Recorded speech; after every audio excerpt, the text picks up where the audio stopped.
एक समय की बात है। ब्रह्मा जी क्या बताते हैं नारद को? कहते एक समय की बात है, मुनि शिरोमणि विप्रवर नारद जी ने, जो ब्रह्मा जी के पुत्र हैं, विनीत चित्त हो तपस्या में मन लगाया। हिमालय पर्वत में कोई एक गुफा थी जो बड़ी शोभा से संपन्न दिखाई देती थी। उसके निकट देवनंदी गंगा निरंतर वेग पूर्वक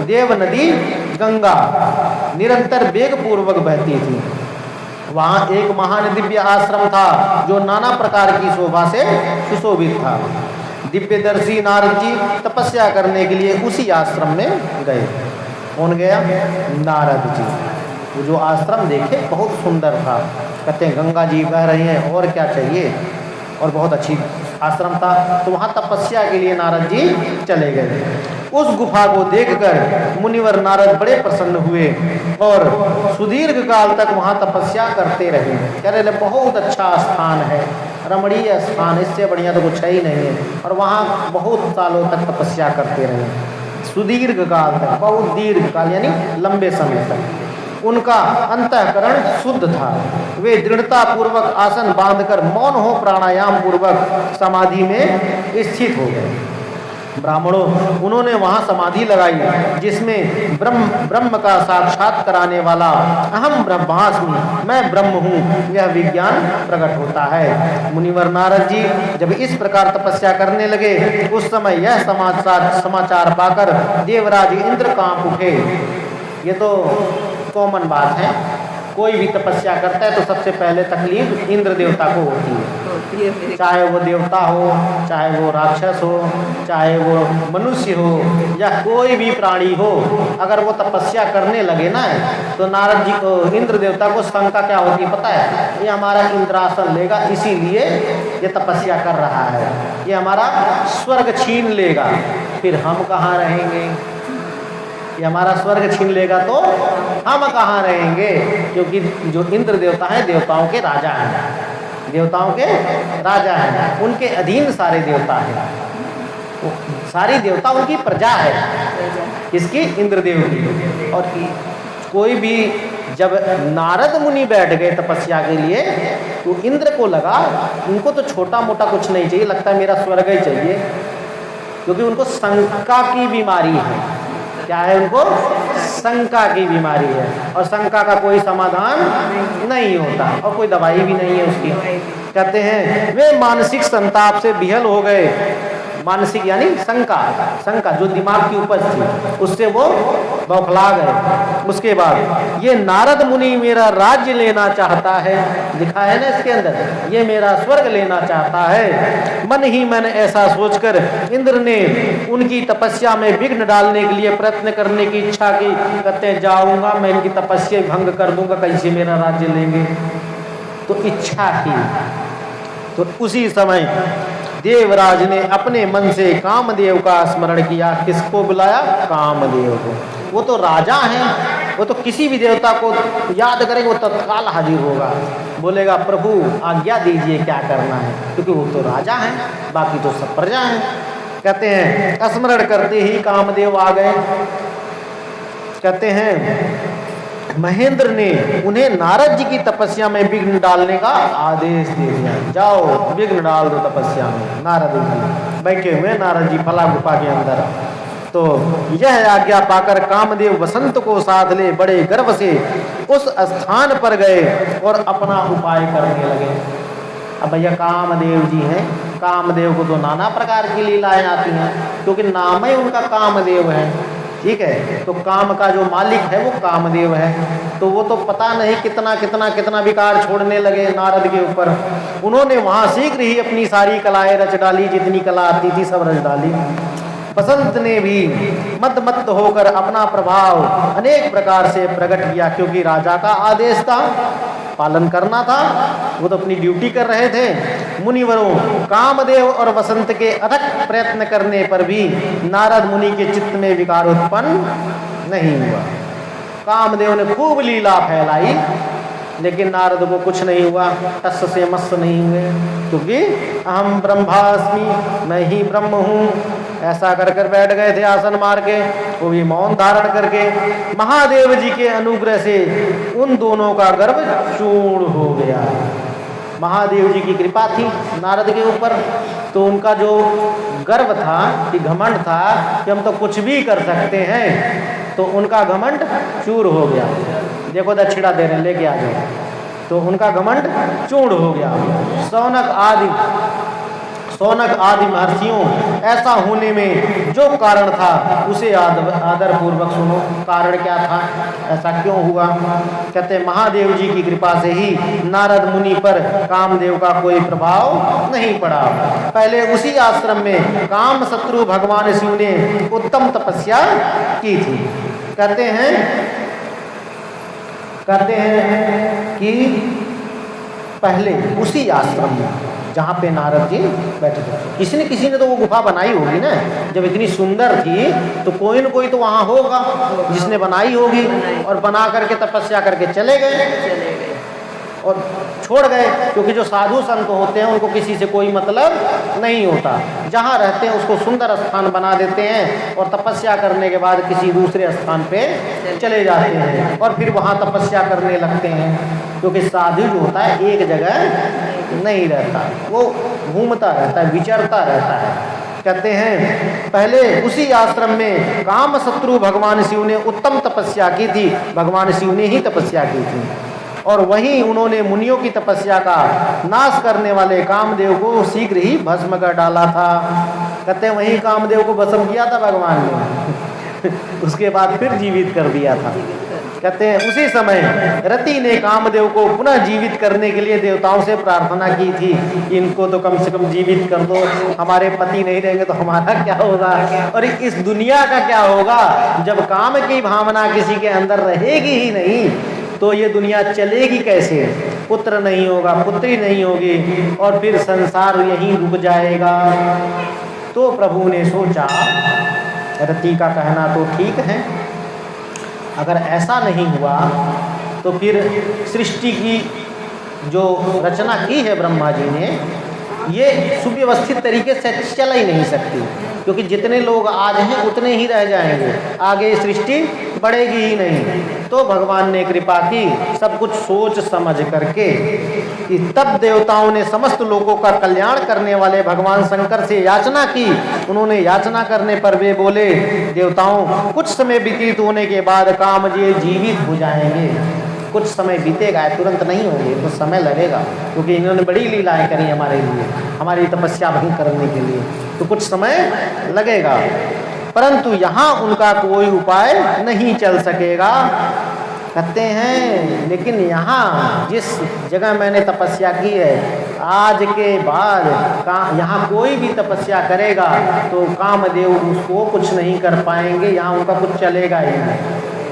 काम क्षेत्र से में ये नहीं आता, यहाँ पे काम वासना आएगी ही नहीं, आ भी गई तो प्रभाव नहीं देगी। कहते हैं अमरगण यानी देवताओं को बोला गया है। ठीक है, अमर कौन है? देवता लोग हैं, क्योंकि अमृत पिया था इसलिए उनका नाम भी अमरगण भी है।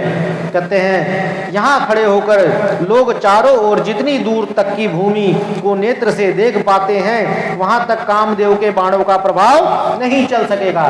कहते हैं यही नहीं, जहां तक दृष्टि जाएगी, यहाँ खड़े हो जाओ और जहाँ तक देख लो वहाँ तक कामदेव का कोई बस नहीं चलेगा। इसमें संशय नहीं है। ये किसने कहा था? शिव जी ने।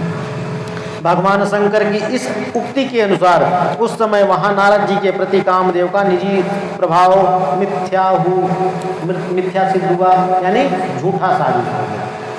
वे शीघ्र ही स्वर्ग लोक में इंद्र के पास लौट गए। जब उनका कुछ चला नहीं तो वापसी चले गए इंद्रदेव के पास, शीघ्र यानी जल्दी ही चले गए।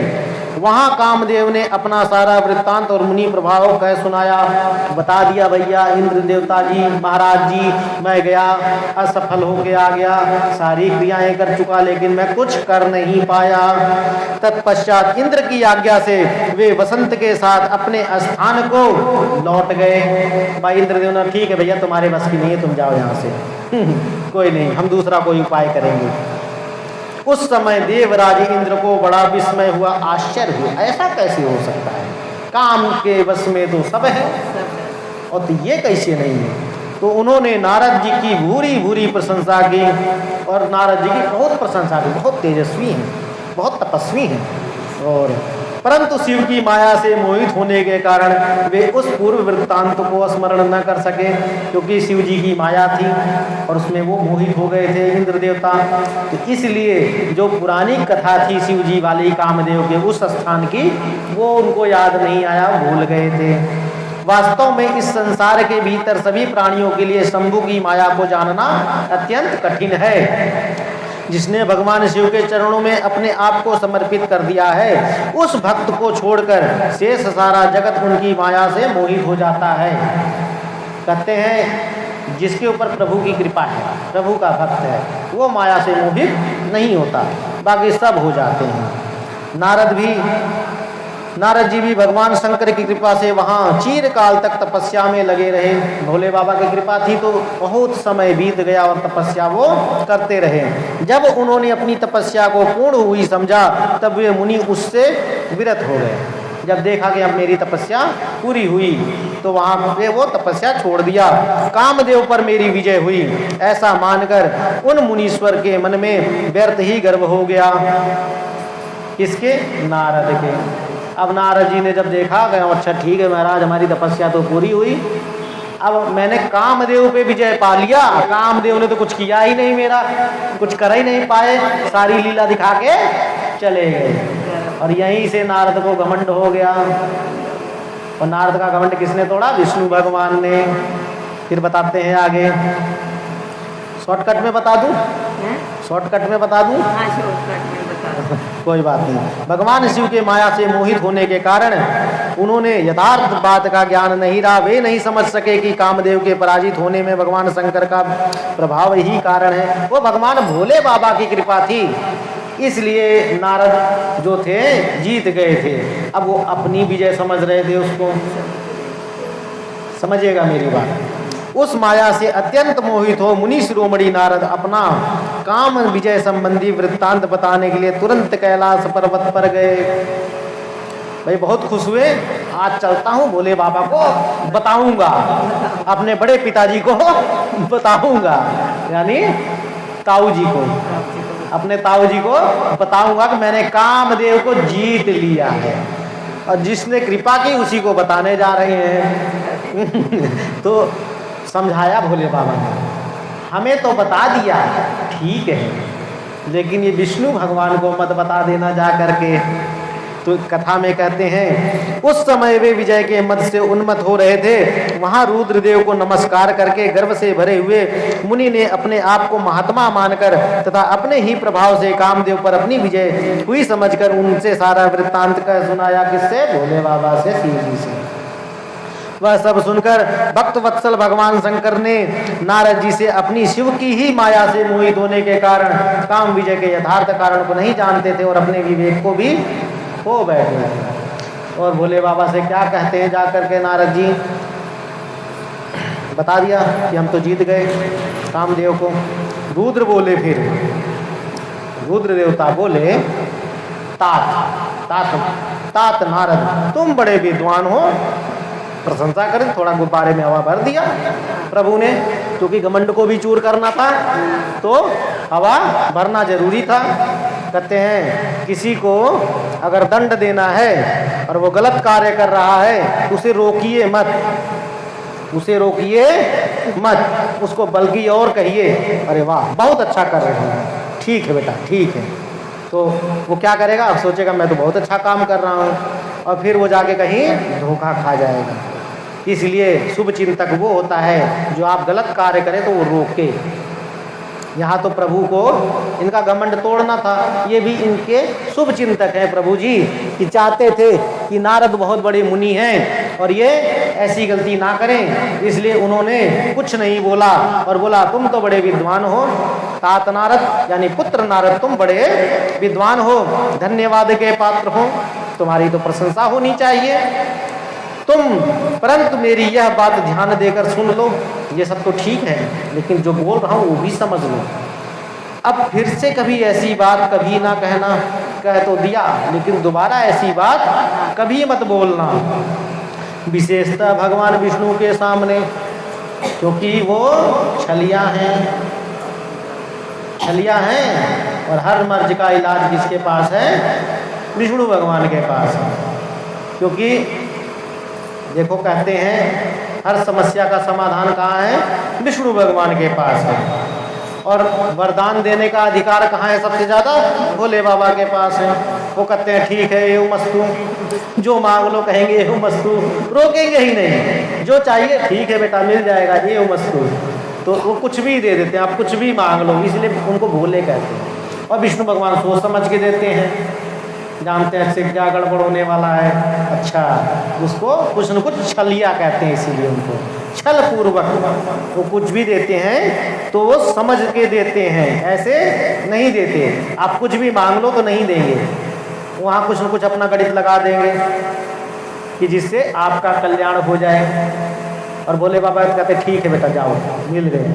उनको कोई मतलब नहीं, तुम्हें जो चाहिए सब ले जाओ। लेकिन विष्णु भगवान कहते हैं जो भी लो सोच समझ के लो, कल को इससे नुकसान भी हो सकता है तुम्हारा। तो कहते हैं विशेषतः भगवान विष्णु के सामने इसकी चर्चा कदापि ना करना।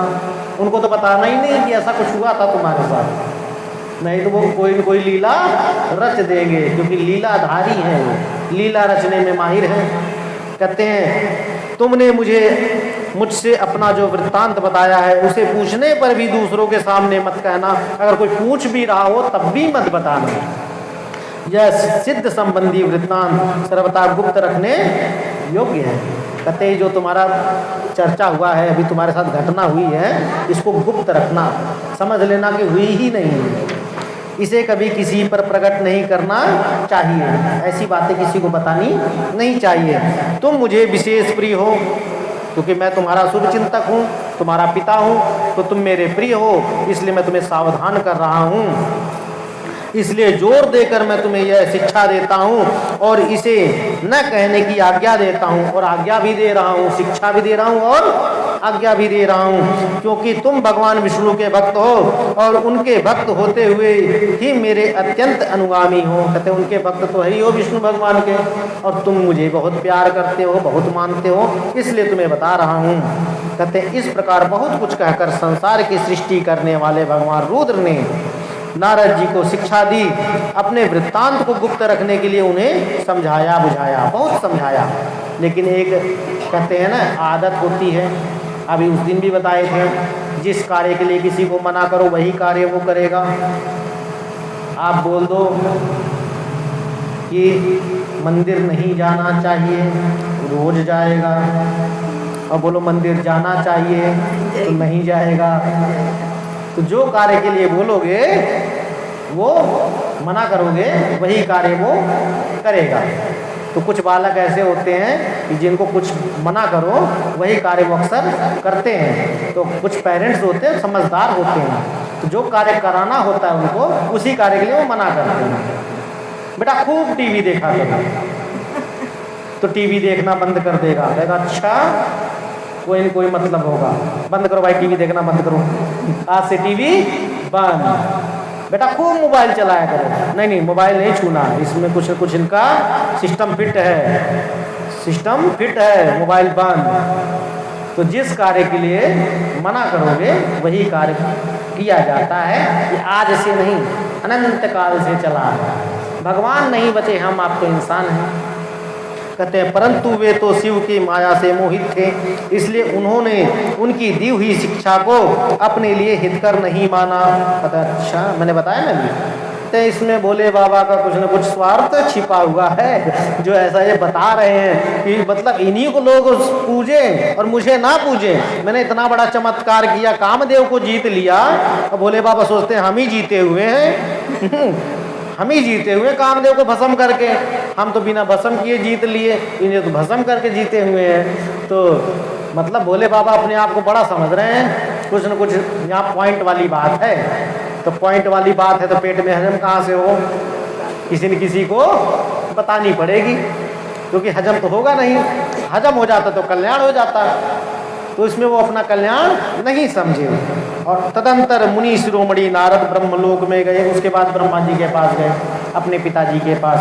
कहते ये शुभ समाचार उनको जरूर बताना चाहिए, क्योंकि उनकी कृपा से ही तो मैं हूँ वहां ब्रह्मा जी को नमस्कार करके उन्होंने कहा, पिताजी आ गया मैं बहुत बड़ा तीर मार के, तो मैंने अपने तपोबल से कामदेव को जीत लिया है। अपने तपोबल से, ये नहीं कह रहे कि शिव जी की कृपा से, अपने तपोबल से कामदेव को जीत लिया है।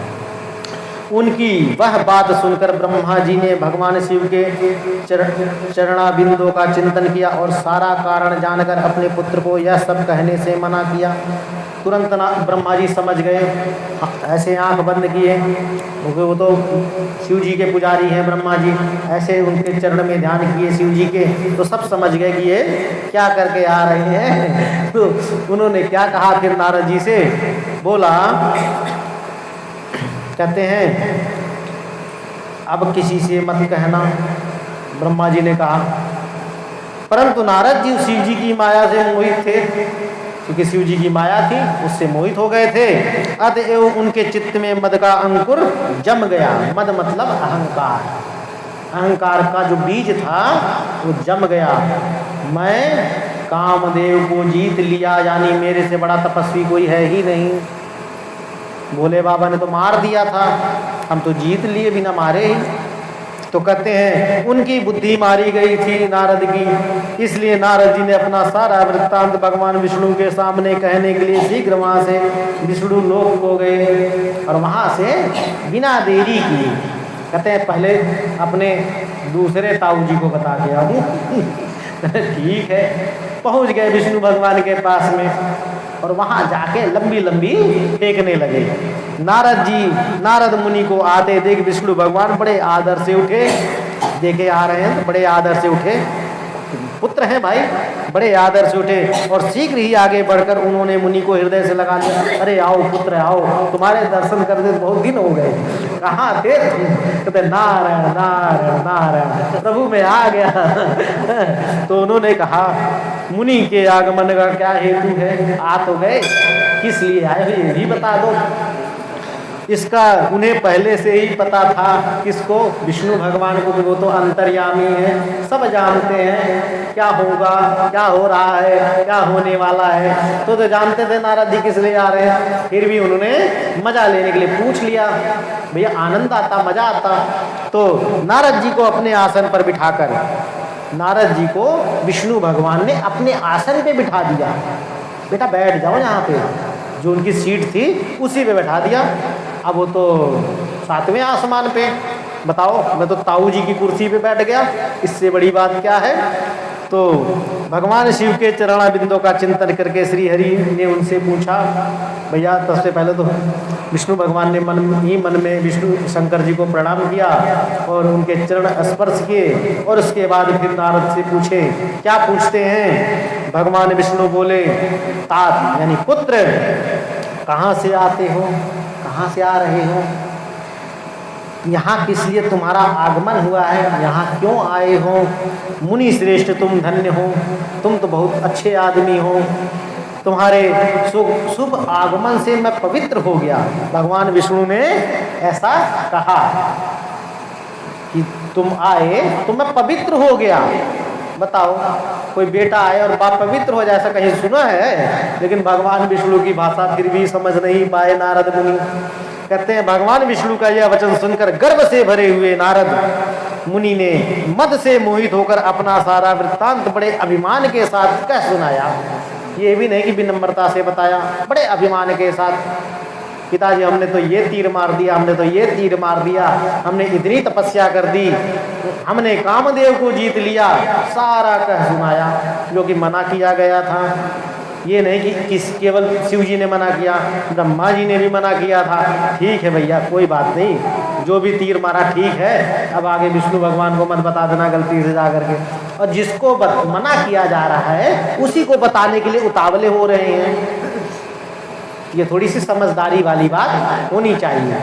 अगर कोई चीज़ मना की जा रही है तो किसी को बताना नहीं चाहिए, उससे अपना नुकसान हो जाता है। और ख़ास करके स्त्रियों में आदत है पेट में पानी हजम नहीं, ये आदत सुधार लेनी चाहिए।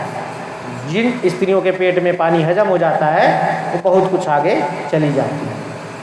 ठीक है, तो कहते हैं नारद मुनि का वह अहंकार युक्त वचन सुनकर मन ही मन भगवान विष्णु ने काम विजय के यथार्थ कारण को पूर्ण रूप से जान लिया, समझ गए नारद का काम हो गया, अब इनका घमंड चूर करना पड़ेगा, इनका उपाय करना पड़ेगा। तत्पश्चात श्री विष्णु बोले, मुनि श्रेष्ठ तुम धन्य हो, बहुत बड़े धन्य आदमी हो तुम, तपस्या के भंडार हो, तुम ही तपस्या के भंडार हो, तुमसे बड़ा कोई है नहीं तपस्वी इधर पूरे विश्व में। कहते हैं तुम्हारा हृदय बड़ा उदार है, हृदय भी बड़ा उदार है मुने, जिसके भीतर भक्ति ज्ञान और वैराग्य नहीं होते उसी के मन में समस्त दुखों को देने वाले काम मोह आदि विकार शीघ्र उत्पन्न होते हैं। तुम तो नैष्ठिक ब्रह्मचारी हो और सदा ज्ञान वैराग्य से युक्त रहते हो, फिर तुम में काम विकार कैसे आ सकता है? भैया तुम तो बड़े तपस्वी हो, काम तो आ ही नहीं सकता तुम्हारे अंदर। श्री हरि की कही हुई ऐसी बातें सुनकर मुनि शिरोमणि नारद जोर जोर से हंसने लगे। भैया हंसने लगे, फिर भी समझ नहीं आया कि हवा भरी जा रही है गुब्बारे के अंदर में। तो मन ही मन भगवान को प्रणाम करके इस प्रकार बोले, मन ही मन में भगवान को प्रणाम किया श्री हरि विष्णु को। और नारद जी ने कहा, स्वामिन, हे स्वामी, जब मुझ पर आपकी कृपा है तब बेचारा कामदेव अपना क्या प्रभाव दिखा सकता है? कामदेव को बेचारा बोल रहे हैं, कह रहे हैं जब आपकी कृपा है तो कामदेव बेचारा क्या कर सकता है मेरा?